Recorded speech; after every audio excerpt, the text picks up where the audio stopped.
badan saya, mulai keringat keluar, mulai keringat saya begitu masuk menit ke-20, waduh saudaraku mulai turun. Dan saya perhatikan saudaraku, tidak pernah saya selama berkeringat beberapa hari itu air keringatnya tuh langsung ke mata saya. Enggak, saya perhatikan berhenti belok begini saudara.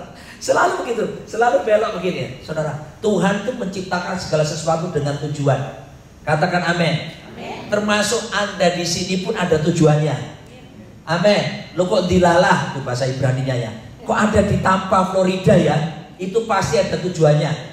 Nah, saya harap saudara bisa tangkap ini kebenaran firman Tuhan supaya saudara dan saya bukan jadi orang yang Kristen pada umumnya, the believers, tapi boleh meningkat dalam kekristenan yang kedua, namanya orang yang dapat dipercaya sama Tuhan.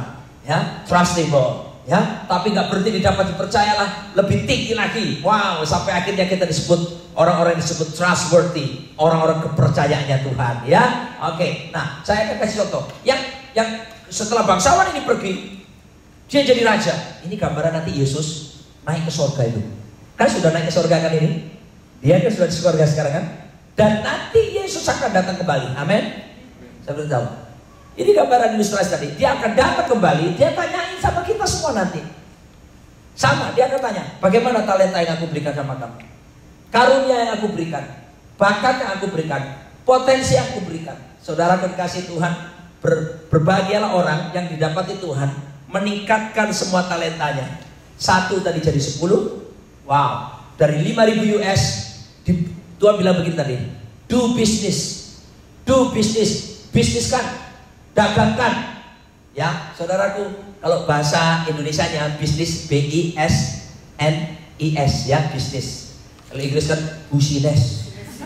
Kalau Indonesia kan enak, B-I-S-N-I-S. Itu ada singkatannya. B-nya itu benefit. Orang bisnis itu mesti benefit, harus ada manfaat.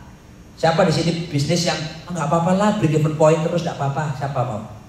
Apalagi bisnis nggak apa-apa, rugi terus nggak apa-apa? Nggak ada. Orang bisnis maunya apa? Untung, ada manfaat, benefit. Oke? Ini terminologi bisnis dalam bahasa Indonesia ya. Kalau I-nya I-B-I-S-N-I-S, I-nya integritas. Bisnis pun perlu ada kejujuran. Ya, waduh saudaraku, ya, bayangkan kalau Anda bisnis. Saya punya teman di Makassar. Dia bisnis dengan orang China di Tiongkok sana. Pergi ke Cina kulaan sepatu. Saudaraku, dan ketika sampai di sana, deal harga sudah beres, pesan 1 kontainer. Saudaraku, dikirim ke Makassar. Begitu sampai di Makassar, saudaraku, dibuka kontainer, apa yang terjadi? Sepatunya kiri semua. Kiri semua 1 kontainer. Saudara bisa bayangkan, kan tadi, soalnya di Cina tadi contohnya dikasih yang kiri. Saudara, ini bisnis model apa seperti ini? Terus pastikan, loh ini kok kamu kasih kiri? Oh kamu pesen yang kanan juga toh? Ya boleh, oke kita kirim lagi. Tapi tambah biaya. Saudara bisa seperti itu saudara. Ngeri saudara kalau ketemu orang lawan bisnis seperti ini, mau teruskan bisnis nggak? Nggak akan. Bisnis perlu apa? Integritas. Pak Roy ini bisnisnya kan jual voucher game. Kalau ada orang, ini kan langganannya ini kan luar negeri ya, orang-orang luar negeri. Kalau ketemu orang-orang yang bujui, bohongin saudaraku, wah repot, pasti tidak akan diteruskan lagi dagangannya dengan orang-orang yang seperti itu ya. Jadi perlu ada integritas. Tapi apa lagi ya? B-I-S-S, S itu harus ada secure, rasa aman ya. Bisnis apa yang cepat kaya tapi tidak rasa aman? Kalau di Indonesia itu sekarang apa? Orang kepingin cepat kaya tapi tidak aman, jual narkoba, jual sabu-sabu, ekstasi gitu ya, cepat kaya mereka, tapi tangkap polisi sudah, not secure, ya, insecure, not secure, tidak aman. Jadi mesti harus ada unsur secure-nya. Lalu N itu networking, harus ada jaringannya, kerjasama dengan baik. Baru I yang berikutnya intelligence, ya, kecerdasan. Mesti dipikirkan kan, strategi bahasanya bagaimana, lalu pencapaian kita tahun depan rencananya bagaimana. Kita harus buat forecasting dan sebagainya. Perlu, saudara, bukan cuma IQ, bahkan harus ada EQ, emotional quotient. Sekarang itu diperhatikan loh itu. Saudara misalnya bisnis sama orang, terus orang itu suka marah sama saudara, gegeran terus, saudara akan teruskan. Saya di Indonesia banyak orang pecah kongsi gara-gara apa? Yang satu suka marah, pecah kongsi akhirnya nggak mau diterusin, nggak enak, mau bisnis sama dia, mau ngomel terus. Ya, EQ, emotional quotient. Tapi ada yang berikutnya SQ. SQ itu spiritual quotient. Di Amerika sekarang diperhatikan itu. Saya dengar di Amerika ini, kita di Amerika ya sekarang ya. Coca-Cola Company itu meng-hire orang-orang yang takut Tuhan, orang-orang yang ngerti tentang kerohanian. SQ. Ya, dikasih ruangan khusus gitu, tugasnya nasihati karyawan-karyawan, orang-orang yang di perusahaan yang sedang menghadapi masalah. Sebab apa saudaraku? Kalau orang sembuh, batinnya enak, kerjanya bagus. Ya kan saudaraku? SQ. Ya, di Indonesia saya kenal ada satu pemimpin daripada salah satu papan atas di Indonesia. Kami ikut seminar sama-sama barusan tentang foto karakter saudaraku. Saya terkejut bahwa ini barusan saudaraku mengalami pelonjakan penerimaan di dalam tahun 2010 laporan keuangannya hampir 1 triliun penerimaannya. Hampir 1 triliun. Loh, kenapa seperti itu?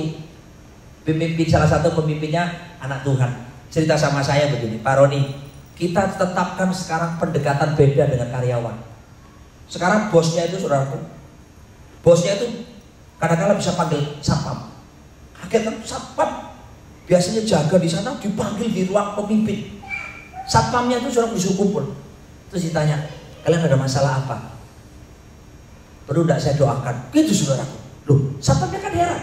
Pegawai-pegawai juga dikumpulkan. Bahkan dia sekarang keliling Indonesia, ngumpulin pegawai-pegawai, ditanya, dikumpulin begini, jadi kayak KKR. Padahal dia cuma begini, saya akan doakan Anda, tapi kita berdoa menurut cara agama masing-masing. Saudaraku tahu, waktu karyawan-karyawan dikumpulkan ditanya masalah, mereka disentuh dengan pendekatan yang bukan bos dengan bawahan, tapi disentuh dengan pendekatan spiritual saudaraku. Dia cerita, itu satpam-satpam yang badannya besar-besar itu saudara, begitu diajak doa, keluar air mata. Ya, dan akibatnya pendekatan ini dilakukan, perusahaan ini sekarang di Indonesia masuk dalam papan atas di Indonesia. Saudaraku, SQ, ya, spiritual quotient, harus ada intelligence, ada kecerdasan. Bisnis mesti pakai begitu. Tapi yang terakhir, S itu adalah struggle. Orang bisnis itu mesti apa? Berjuang, ya, hadapi tantangan, fighting spirit. Ya, di Indonesia banyak seperti ini. Bisnis A gagal, lalu ganti coba B. B gagal, ganti C. Gagal KB, akhirnya masuk ke gereja. Terus di gereja waktu kakak kiri maju ke depan, terus nyanyi I surrender all to thee my blessed Savior, I surrender all. Ayo, jadi pendeta. Bukan panggilan gara-gara bisnis gagal lalu menyerahkan diri jadi pendeta. Terus masuk sekolah Alkitab. Namanya sekolah Alkitab kan pelajaran ada teori saudaraku. Luluslah sekolah Alkitab, terus ditambahkan jadi pendeta di satu gereja. Saudara bisa bayangkan gerejanya model apa nanti itu? Hanya karena tidak struggle menghadapi tantangan, cari jalan keluar pintas. Terus masuk sekolah Alkitab, enak lihat kok pendeta kok habis khotbah dikasih amplop enak sekali. Habis khotbah diajak makan restoran sushi lagi. Oh saudaraku, mesti struggle, amin. Ya, saya pun juga sedikit. Nah, akibatnya setelah itu raja itu dilantik, bangsawan dilantik jadi raja, dia balik lagi. Waktu dia kembali, dia tanya semua yang 10 orang tadi. Gimana dengan hasil yang aku kasih modal kalian tadi? 1 mina. Saya kasih tahu saudara ya. Nanti kalau Yesus datang kembali menjemput kita, yang dihakimi kita bukan cuma urusan dosa. Yang dihakimi dari kita adalah gimana Tuhan kasih kita bakat, karunia, talenta, potensi, mina-mina dalam diri saudara dilipat kali gandakan atau tidak. Yang satu dapat berapa? 10. Yang satu lagi dapat 5, yang satu cuma 1. Yang dapat 10. Wow. Saudara cek tadi, karena saya ajak baca bareng-bareng ya. Siapa yang ketemu bosnya pertama kali tadi? Siapa? 10, betul Cik. Kira-kira kenapa? Kok yang kepingin ketemu bos yang pertama kali kok yang satu jadi 10? Kenapa? Coba dijawab aja. Kalau sama saya KKN-nya enak ya. Tidak satu arah, 2 arah. Tapi aja suwe-suwe gitu. Tapi ya jangan banyak-banyak, maksudnya nanti gantian kok banyak. Kira-kira apa? Kok yang maju duluan yang dapat 10 mina? Kira-kira apa? Karena dia sudah bekerja. Dia kerja keras. Dia rajin, semangat, dia maksimal. Makanya saudaraku, orang seperti ini, begitu bosnya datang, langsung menyongsong. Saya kasih tahu saudara, nanti waktu Yesus datang, hanya orang-orang yang siap kedatangan Yesus yang akan berkata, mana dia? Siapakah orang-orang yang siap? Orang-orang yang memaksimalkan semua potensi yang Tuhan taruh dalam hidupnya. Saya khotbah ini mudah-mudahan menggelisahkan hati saudara. Saya ulangi lagi ya. Saya berharap supaya khotbah saya ini menggelisahkan hatimu. Kok aneh sih pendeta? Ya, supaya kalau saudara cuma biasa-biasa toh, just the believer, tanpa ada upaya untuk memaksimalkan. Saudara lihat, yang satu talenta, yang satu minat tetap satu minat, dihakimi kan sama Tuhan. Tuhan marah. Saya percaya di sini walaupun jumlah kita tidak banyak, kita adalah orang-orang yang lahir dengan potensi, dengan anugerah, dengan bakat dan luar biasa daripada Tuhan. Amin. Tidak ada biasa-biasa, semua luar biasa. Loh, kita ini unik loh. Anak kembar saja tidak sama kok. Saya perhatikan tuh anak kembar, saudara. Sudah beberapa pasangan saya kemarin dulu ke Philadelphia. Saya ketemu ada anak kembar lagi di villa, di Philly ya, orang sini bilang. Saya lihat saudaraku, kelihatannya kembar, tapi kalau diteropong lebih tidak sama. Saudara lahir dengan keunikan yang daripada Tuhan. Katakan amin. Ya, mana ada sidik jari, cap jempol sama di seluruh dunia? Tidak ada. Para ahli mengatakan ini benar loh saudara. Cap jempol kita, sidik jari kita, orang yang hidup dengan yang orang yang sudah mati, tidak ada yang sama. Hebat ya Tuhan ya. Yang kedua, apa yang tidak sama? Retina mata. Saudara, di Indonesia itu ada koruptor namanya Gayus Tambunan. Pernah dengar ya? Dia bobol Departemen Keuangan jurusan urusan pajak, saudaraku, ratusan miliar. Ya, dia masuk penjara. Di penjara tuh bisa kia-kia ke Singapura, Makau, Bali. Lu itu statusnya dalam penjara. Kok bisa? Oh, dia suap polisinya, dia suap penjaganya, dia suap semua. Ratusan juta. Kemudian misalnya dia korupsi 100 miliar. Terus nyuap cuma ratusan juta, ya kecil kan saudara. Tapi dia bisa pergi ke Makau, dia bisa pergi ke Singapura. Kenapa? Karena tidak ada cek 4 jari, 5 jari maupun retina mata. Coba ke Amerika. Nggak bisa kan? Ke Amerika kan kita diperiksa, diperiksa. Betul? Nah, saudaraku, tidak ada yang sama. Saya beritahu saudara, kita ini istimewa di mata Tuhan. Coba saudara lihat kiri kanan, kamu tuh unik loh di hadapan Tuhan. Kasih tahu saudara, unik. Orang-orang tuh gali. Ya, tidak ada yang sama. Kalau ada lagunya kan gini, there is none like you. No one else can touch my heart like you do.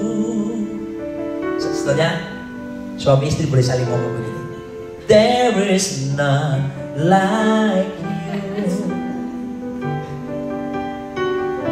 No one else can touch my heart like you do. Oh no. Kenapa? Unik. Tidak ada yang sama. Nah, 1 jadi 10. Dia datang duluan karena dia semangat, rajin, dia melipat kali gandakan. Saya harap jemaat Tuhan ditambah walaupun jumlahnya tidak banyak, belum banyak, saya katakan belum. Tapi kalau maksimal saudaraku, dulu saya kuliah di Fakultas Ekonomi jurusan akuntansi, Erlangga Surabaya. Pilihan pertama sebetulnya menjadi dokter. Pilihan pertama saya itu Fakultas Kedokteran, pilihan kedua Fakultas Ekonomi. Waktu testing saudaraku, dokternya ditolak. Yang keterima, ya sudahlah masuk ekonomi. Padahal ekonomi itu sudah bukan jurusan yang saya sukai ya. Tapi ya sudahlah. Akhirnya saya lulus jadi jurusan akuntansi. Tapi begini saudara, dosen saya dulu mengajar, kalau orang semangat kerja, maka produktivitas kerjanya akan meningkat. Dia bilang begitu. Selalu ini penelitian ilmiah, bahasa ilmiahnya begini. Semangat kerja berkorelasi positif dengan produktivitas kerja. Kalau orang semangat hidupnya, orang itu rajin, menyala-nyala, maka itu akan mempengaruhi produktivitasnya meningkat. Kalau Anda dan saya di dalam Tuhan, Anda menyala-nyala, berkobar-kobar, semangat untuk Tuhan, mempengaruhi produktivitas kerohanianmu dan jasmani. Halo? Rasanya ada yang kurang lengkap buat saya di sini. Tolong Pak Riki, Anda duduk sebelah istrimu. Datang istri. Tolong suami istri jangan ada yang memisahkan. Kecuali maut yang memisahkan kalian. Selama maut belum datang, biarlah kalian kesepian. Ya, kasihan dia kesepian duduk di pojok situ.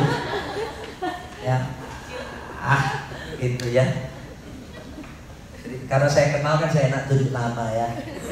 Ya, jadi 1 jadi 10, saudara. Apa yang terjadi dengan yang 10 ini? Tuhan kasih 2 hal. Tuhan kasih apa? Tuhan kasih 2 hal. Dia kasih award dan reward. Baik sekali perbuatanmu itu, dipuji sama Tuhan. Saudara, memuji Tuhan itu indah, betul? Tapi lebih baik dipuji sama Tuhan. Siapa yang mau hidupnya pengen dipuji Tuhan? Semangat toh, rajin, bersungguh-sungguh. Amin. Jangan ada kemalasan dalam diri saudara. Ya, saudaraku, ya, ini dipuji sama Tuhannya. Baik sekali perbuatanmu. Terus Tuhannya bilang gini, kamu setia perkara kecil. Jadi, karena kamu setia perkara kecil, ini bosnya ngomong, karena kamu setia perkara kecil, saya ingatkan saudara, Tuhan itu seringkali berurusan dengan kita dimulai dari hal-hal yang kecil-kecil. Jangan kita berpikir terlalu tinggi-tinggi dulu. Kalau yang kecil-kecil aja belum setia. Saya lihat di sini gereja kita di Tampa ini, kita kurang orang menangani yang kecil-kecil itu ya. Ayo mulai nanti dipikirkan supaya anak-anak kecil gak lari-lari kayak gini. Ya, saudara, yang kecil-kecil ini kalau diperhatikan nanti halnya jadi luar biasa ini. Ya, pelayanan-pelayanan anak-anak ini ya. Nah, saudaraku, Tuhannya bilang begini, kamu setia perkara kecil. Tolong urusan kecil-kecil jangan diremehkan dalam hidup Anda. Belajar setialah, setia dari yang kecil, seperti Tuhan Yesus. Setiap perkara kecil, apakah balasanmu untuk kasih dan setianya? Setialah, mulai dari perkara kecil. Ya, saudara dikasih Tuhan setia.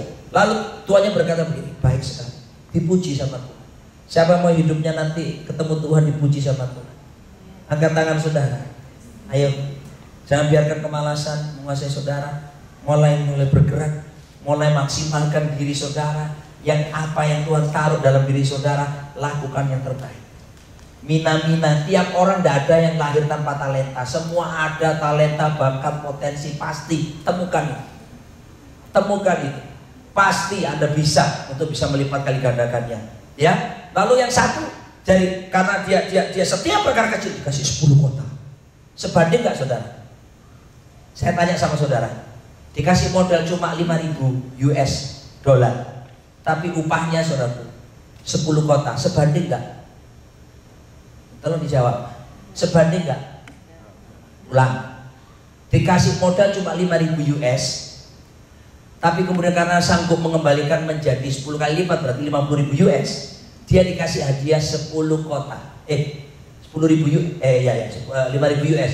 Jadi dikasih 10 kota, sebanding gak? Tidak sebanding. Beyond, melampaui ukuran. Saya kasih tahu, bersiaplah saudara, bagi orang-orang yang bersungguh hati kepada Tuhan, berkat yang diberikan beyond. Tidak akan sebanding. Akan ada tiba satu masa di mana kita akan bertanya, siapakah aku ini Tuhan? Jadi biji matamu. Tak sangka dengan apakah ku balas Tuhan selain puji dan sembah.